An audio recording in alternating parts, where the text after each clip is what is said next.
friends, എല്ലാവർക്കും നമ്മുടെ ചാനലിലേക്ക് സ്വാഗതം. ഇന്നത്തെ വീഡിയോയിൽ നമ്മൾ നോക്കാൻ പോകുന്നത് Realme Narzo 10A PUBG gaming review ആണ്. നമുക്ക് PUBG Realme Narzo 10A എത്ര ഫ്രെയിം റേറ്റിൽ എത്ര ഗ്രാഫിക്സ് ലെവലൊക്കെ കളിക്കാൻ പറ്റുമെന്നാണ് നമുക്ക് ഇന്നത്തെ വീഡിയോയിൽ നോക്കാം. അതുപോലെ തന്നെ ഈ ഒരു 10,000 രൂപ ബഡ്ജറ്റിൽ തീർച്ചയായിട്ടും കാര്യമായ ഫോണുകളൊന്നും നല്ല ഗെയിമിംഗ് ഡിവൈസായിട്ട് നമുക്ക് കാണാനായിട്ട് സാധിച്ചിട്ടില്ല. ഈ ഒരു 9,000 രൂപ ബഡ്ജറ്റിൽ ഇറങ്ങുന്ന ഈ ഒരു ഡിവൈസിൽ എത്രത്തോളം ഗെയിമിംഗ് എക്സ്പീരിയൻസ് നമുക്ക് കിട്ടുമെന്ന് നോക്കാം. എന്തായാലും നമ്മൾ കുറച്ചൊക്കെ പോരായ്മകൾ നമ്മൾ പ്രതീക്ഷിക്കുന്നുണ്ട്, പ്രത്യേകിച്ച് ഇത്തരം ബഡ്ജറ്റ് കുറഞ്ഞൊരു സെഗ്മെൻ്റ് ആയതുകൊണ്ട് തന്നെ. അപ്പോൾ എന്തായാലും നമുക്ക് ഗെയിം കളിച്ച് നോക്കാം. ഗെയിം കളിച്ചു തുടങ്ങുന്നതിന് മുമ്പ് ബാറ്ററി ലെവൽ 80%, ടെമ്പറേച്ചർ 28 ഡിഗ്രി.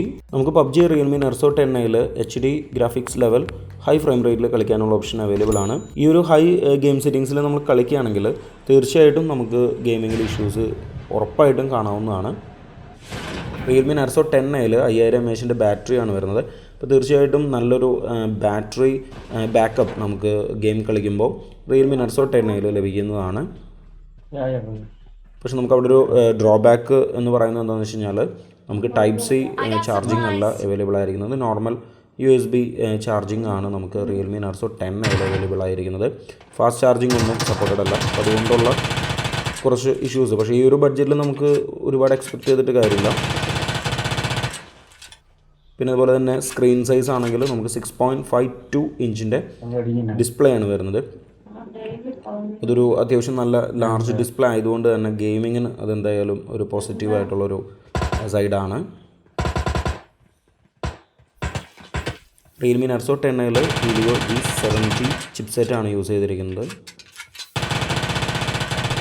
നമ്മൾ ഗെയിം കളിക്കുന്നതിനിടയിൽ തീർച്ചയായിട്ടും ചെറിയ രീതിയിലുള്ള ഫ്രെയിം ഡ്രോപ്സും ചെറിയ രീതിയിലുള്ള ലാഗും നമുക്ക് കാണാനായിട്ട് സാധിക്കുന്നുണ്ട്.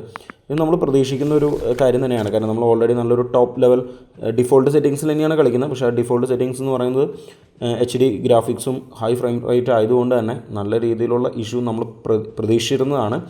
അപ്പോൾ നമ്മൾ പ്രതീക്ഷിക്കുന്ന തരത്തിലുള്ള ഇഷ്യൂസ് തന്നെയാണ് നമ്മൾ കാണാനായിട്ട് സാധിക്കുന്നത്. നമ്മൾ തീർച്ചയായിട്ടും എക്സ്പെക്റ്റ് ചെയ്യണം. ഈ ഒരു പ്രൈസ് റേഞ്ചിൽ ഈ ഒരു കുറഞ്ഞ ചിപ്സെറ്റിൽ വരുമ്പോൾ തീർച്ചയായിട്ടും ഇതൊരു ഗെയിമിങ്ങിന് വേണ്ടിയിട്ട് ഓർഗനൈസ് ചെയ്യുന്നൊരു ഡിവൈസ് അല്ല.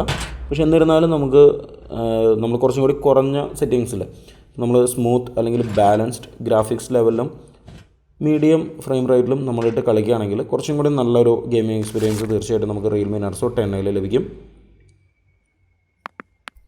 Realme Narzo 10A നമുക്ക് ഗെയിമിൻ്റെ ഓഡിയോ ക്വാളിറ്റിയുടെ കാര്യത്തിലൊന്നും യാതൊരു പ്രശ്നമില്ല. നല്ല രീതിയിലുള്ള ക്വാളിറ്റി ഒക്കെ ഉണ്ട്. നല്ല ഗെയിമിംഗ് എക്സ്പീരിയൻസ് തന്നെയാണ് ഓഡിയോയുടെ കേസിൽ നമുക്ക് ലഭിക്കുന്നത്. പിന്നെ നമ്മളിപ്പോൾ മാർക്കറ്റിൽ അവൈലബിൾ ആയിട്ടുള്ള ഈ ഒരു പ്രൈസ് സെഗ്മെൻറ്റിൽ അവൈലബിൾ ആയിട്ടുള്ള മറ്റ് ഡിവൈസുകൾ നമ്മൾ നോക്കുകയാണെങ്കിൽ Oppoൻ്റെ A12, Vivo U10, Samsung M01, Samsung M10s, Moto G8 power light ഇത്തരം ഡിവൈസുകൾ വെച്ച് നമ്മൾ കമ്പയർ ചെയ്യുകയാണെങ്കിൽ കുറച്ചും കൂടി നല്ലൊരു ഗെയിമിംഗ് എക്സ്പീരിയൻസ് ആണ് നമുക്ക് Realme Narzo 10A കാണാനായിട്ട് സാധിക്കുന്നത്. ഇത്രയും ഒരു കുറഞ്ഞ ബഡ്ജറ്റിൽ എന്തായാലും നമുക്ക് ഈ ഒരു ഇത് തന്നെയാണ് നമുക്ക് എക്സ്പെക്റ്റ് ചെയ്യാൻ പറ്റുള്ളൂ. നമുക്ക് എന്തായാലും 100% പെർഫെക്റ്റ് ആയിട്ടുള്ളൊരു ഗെയിമിംഗ് ഡിവൈസ് ഈ ഒരു 10,000 രൂപ ബഡ്ജറ്റിൽ നമ്മൾ പ്രതീക്ഷിച്ചിട്ട് കാര്യമില്ല. നല്ലൊരു ഗെയിമിംഗ് എക്സ്പീരിയൻസ് നമുക്ക് കിട്ടണമെന്നുണ്ടെങ്കിൽ ഗെയിമിംഗ് തന്നെയാണ് നമ്മുടെ ഏറ്റവും വലിയ ഫോക്കസ് എന്നുണ്ടെങ്കിൽ നമ്മൾ തീർച്ചയായിട്ടും ഒരു 14 രൂപ അല്ലെങ്കിൽ 20 രൂപയുടെ ഇടയിലുള്ളൊരു ഡിവൈസ് എടുത്താൽ തന്നെയാണ് നമുക്ക് ബെറ്റർ ആയിട്ടുള്ള ഗെയിമിംഗ് എക്സ്പീരിയൻസ് കിട്ടുള്ളൂ. അപ്പോൾ ഇവിടെ നമുക്ക് ഈ ഒരു പ്രൈസിന് കറക്റ്റായിട്ടുള്ള എക്സ്പെക്റ്റ് ചെയ്യുന്ന റിസൾട്ട് തന്നെ നമുക്ക് Realme Narzo 10A ലഭിക്കുന്നുണ്ട്. പിന്നെ ഹീറ്റിങ്ങിലേക്ക് വരാണെങ്കിൽ പൊതുവേ നമ്മൾ ഇത്തരം ഡിവൈസുകളിൽ ഗെയിം കളിക്കുമ്പോൾ നമ്മളൊരു 40-41 ഡിഗ്രി വരെയൊക്കെ ഹീറ്റിംഗ് കാണാറുണ്ട്. നമുക്ക് ഇവിടെയും ഫോൺ എത്രത്തോളം ഹീറ്റ് ആവുന്നുണ്ടെന്ന് നമുക്ക് ഏറ്റവും അവസാനം നോക്കാം. നമ്മൾ ഏകദേശം 26 മിനിറ്റാണ് ഗെയിം കളിച്ചിരിക്കുന്നത്. ഇപ്പോഴത്തെ ബാറ്ററി ലെവൽ 73% ആണ്. ടെമ്പറേച്ചർ 41 ഡിഗ്രിയാണ്. ഇപ്പോൾ ബാറ്ററി കൺസ്യൂം ചെയ്തിരിക്കുന്നത് ഏകദേശം 7%. നമ്മൾ ഒരു അരമണിക്കൂറിൻ്റെ അടുത്ത് കളിക്കുകയാണെങ്കിൽ നമുക്കൊരു 8% ചാർജ് വരെ നമുക്ക് കുറയാൻ സാധ്യതയുണ്ട്. അതുപോലെ തന്നെ ടെമ്പറേച്ചർ 41 ഡിഗ്രി നമ്മൾ എക്സ്പെക്റ്റ് ചെയ്തിരുന്ന ഒരു റേഞ്ചിൽ തന്നെയാണ് ടെമ്പറേച്ചറും നിൽക്കുന്നത്. നോർമലി ഈ ഒരു ഹീറ്റിംഗ് ഇഷ്യൂ ഇല്ല. ഗെയിം കളിക്കുമ്പോൾ മാത്രമാണ് ഇത്തരത്തിലുള്ള ഒരു 40-41 ഡിഗ്രിയിലേക്ക് പോകുന്നത്. അല്ലെങ്കിൽ നോർമലി നമുക്ക് മാക്സിമം ഒരു 30-32 വരെയാണ് Realme Narzo 10A ഹീറ്റിംഗ് കാണുന്നത്. അപ്പോൾ നമ്മുടെ ചാനലിൽ നടക്കുന്ന ഗിവുകളുടെ ഡീറ്റെയിൽസ് ഒക്കെ നമ്മൾ ഡിസ്ക്രിപ്ഷനിൽ കൊടുത്തിട്ടുണ്ട്. ചാനൽ സബ്സ്ക്രൈബ് ചെയ്യുക, ഗിവുകളിൽ പങ്കെടുക്കുക, സമ്മാനങ്ങൾ നേടാം. അപ്പം അടുത്ത വീഡിയോയിൽ കാണുന്നതുവരെ ബൈ.